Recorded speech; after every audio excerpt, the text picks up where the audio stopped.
ভাঙচুর, সাম্প্রদায়িক হামলা বন্ধের দাবিতে সংবাদ সম্মেলন। বৈষম্য বিরোধী সামাজিক ও সাংস্কৃতিক ঐক্য খুলনার পক্ষ থেকে আপনাদের সকলকে শুভেচ্ছা জানাই। আমরা সবাই জানি টানা প্রায় 36 দিন বাংলাদেশের ছাত্রদের কোটা সংস্কার আন্দোলনের গণ অভ্যুত্থানে পরিণত হয়ে অবশেষে এক দফা দাবিতে শেষ হয়েছে। 5ই আগস্ট 2024 প্রধানমন্ত্রী শেখ হাসিনা রাষ্ট্রপতির কাছে পদত্যাগপত্র দিয়ে দেশ ত্যাগ করেছেন। সেনাপ্রধান তাদের উদ্দেশ্যে ভাষণে একটি অন্তর্বর্তীকালীন সরকার গঠনের কথা বলেছেন এবং সেই উদ্দেশ্যে তারা কাজ করছেন বলে জানিয়েছেন। স্বল্প সময়ের মধ্যে এই সরকারে কারা থাকছেন তাদের নাম জানাতে হবে বলেও তিনি জানিয়েছেন। তবে বৈষম্য বিরোধী ছাত্র আন্দোলনের পক্ষ থেকে বলা হয়েছে তারা সেনা শাসিত বা সেনা সমর্থিত সরকার মানবে না। তারা একটি জাতীয় সরকারের প্রস্তাবিত রূপরেখা প্রদানের জন্য 24 ঘন্টার সময় নিয়েছে। কিন্তু দেশের বর্তমান বিশৃঙ্খল পরিস্থিতি বিবেচনায় ইতিমধ্যে তারা প্রধান উপদেষ্টার নাম ঘোষণা করেছে। পরিস্থিতি স্বাভাবিক করতে আইন শৃঙ্খলা রক্ষাকারী বাহিনী সক্রিয় করতে রাষ্ট্রপতি সাহায্য চেয়েছেন। প্রিয় সাংবাদিক বন্ধুরা, এই সময়টা সবার জন্য খুবই স্পর্শকাতর সময়।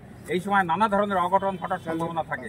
অত্যন্ত গভীর উদ্বেগের সাথে লক্ষ্য করছি প্রধানমন্ত্রী শেখ হাসিনা পদত্যাগের খবর প্রকাশিত হওয়ার পরপরই একদিকে মানুষ বিজয় উল্লাস করতে রাজপথে নেমেছে, অন্যদিকে কিছু সুযোগ সন্ধানী মানুষ বিভিন্ন সরকারি বেসরকারি ব্যক্তি ও মালিকানাধীন স্থাপনা, দোকানপাট, বাড়িঘর ভাঙচুর, লুটপাট, অগ্নিসংযোগের ঘটনা ঘটাচ্ছে। সংখ্যালঘুদের ধর্মীয় স্থাপনাও আক্রান্ত হচ্ছে। তারা ভয়ের মধ্যে আছেন। এই অবস্থা থেকে দ্রুত বের হয়ে আসা জরুরি। আমরা যদি তা করতে ব্যর্থ হই তবে সমাজে এমনকি অন্য রাষ্ট্রে ভুল বার্তা যাবে, ছাত্র জনতার আত্মত্যাগে বৃথা যাবে। তাই আমরা আমাদের আজকের এই প্রেস ক্লাবের মূল বক্তব্য হচ্ছে বিভিন্ন সামাজিক সাংস্কৃতিক সংগঠনের পক্ষ থেকে সকল সচেতন দেশপ্রেমিক নাগরিকদের এই ব্যাপারে সজাগ থাকার এবং সুযোগ সন্ধানের দুর্বৃত্তদের প্রতিরোধ করার আহ্বান জানাই। সাথে সাথে আপনাদের মাধ্যমে রাষ্ট্রীয় আইন শৃঙ্খলা বাহিনীর সর্বাত্মক সহযোগিতা কামনা করছি। ধন্যবাদ। বন্ধুরা, আমাদের বৈষম্য বিরোধী সামাজিক ও সাংস্কৃতিক ঐক্য খুলনার আহ্বায়ক আপনাদের একটা জিনিস খেয়াল রাখতে হবে যে এই যে সাধারণ শিক্ষার্থীদের আন্দোলন, এই সাধারণ শিক্ষার্থীদের আন্দোলন কোটা সংস্কার থেকে 9 দফা থেকে 1 দফা বিশেষ প্রেক্ষিতে। কিন্তু এই আন্দোলনের মূল জায়গাটা ছিল যে রাষ্ট্রের মৌলিক যে কাঠামো, সেই কাঠামোর সংস্কার। কারণ আমরা জানি নির্বাহী বিভাগ, বিচার বিভাগ ব্যবস্থা থেকে শুরু করে সব ব্যবস্থার মধ্যে একটা অনিয়ম, দুর্নীতি, বিশৃঙ্খলা তৈরি হয়েছিল দীর্ঘদিন যাবৎ। সেটার বিরুদ্ধে মূলত সাধারণ শিক্ষার্থীদের অবস্থান। কিন্তু আজকের যে অবস্থা আমরা দেখছি যে একটা বিশেষ কুচক্রী মহল এবং একটা সাম্প্রদায়িক মহল তারা মনে করছেন যে এই বিজয় তাদের। কিন্তু আপনারা জানেন, আপনারা দেখেছেন, আমরাও দেখেছি যে ইতিপূর্বে রাজপথে তাদের কোনো অবস্থান ছিল না। জীবন দিয়েছে, রক্ত দিয়েছে, লাশ হয়েছে এবং বুক পেতে দিয়েছে গুলির সামনে সাধারণ শিক্ষার্থীরা। এই যে নতুন প্রজন্মের সাধারণ শিক্ষার্থীদের যে চেতনা, সেই চেতনাকে ধারণ করে একটি রাষ্ট্র, এই রাষ্ট্রের সংস্কার হবে। সেই সংস্কারে বৈষম্য থাকবে না, সকল ক্ষেত্রে সংস্কারের মাধ্যমে আমাদের সেই দাবি। এবং এই দাবিতে সাধারণ শিক্ষার্থীরা কিন্তু আমরা সেই বার্তা দিতে চাই যে সেই শিক্ষার্থীরা এখনো রাজপথে আছে। আমরা যারা অভিভাবক বা নাগরিক সমাজের প্রতিনিধি আছি, আমরাও রাজপথে আছি।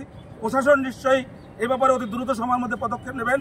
সুতরাং যারা বিশৃঙ্খলা করছেন তাদেরকে একটা বার্তা দিতে চাই যে আবার যেন পাশের লাঠি হাতে নিয়ে আপনাদের অস্ত্রের বিরুদ্ধে ছাত্র সমাজের, শিক্ষার্থীদের, এদেশের শান্তিকামী মানুষের রাজপথে নামতে না হয়, আপনাদের জন্য প্রতিহত করার জন্য আরেকটি যুদ্ধ করতে না হয়। ধন্যবাদ। ইতিমধ্যে গতকালের পর থেকেই যে বিভিন্ন জায়গায় সহিংস ঘটনা ঘটেছে, সেজন্য আমরা উদ্বিগ্ন হয়েই আজকে আমরা দাঁড়িয়েছি। আমরা পরিষ্কার বার্তা দিতে চাই, যারা এইসব বিশৃঙ্খলার সাথে যুক্ত তারা এই দেশের ভালো চায় না। সুতরাং তাদের আমরা সাবধান করে দিতে চাই। আপনারা দেখেছেন কত বড় শক্তিশালী ক্ষমতাধর সরকার, যারা মনে করেছিল কিছুতেই তাদের টলানো যাবে না, তারাও কিন্তু তাদের গদি ঠিক রাখতে পারেনি। সুতরাং এই ছোট ছোট বিশৃঙ্খল ঘটনা ঘটে সমাজের মধ্যে অশান্তি তৈরি করে করছেন যারা, তারাও কিন্তু কেউ পার পাবেন না।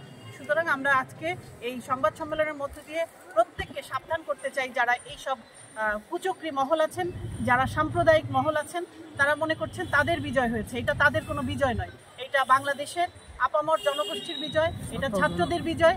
ছাত্ররা মাঠে ছিল, এটা ফ্যাসিবাদের বিরুদ্ধে আমরা যে বৈষম্য মুক্ত একটি বাংলাদেশ চাই, সাম্যের বাংলাদেশ চেয়েছি, সেই সাম্যের বাংলাদেশের বিজয়। এই বিজয় আমাদের যে কোনো মূল্যে ধরে রাখতে হবে।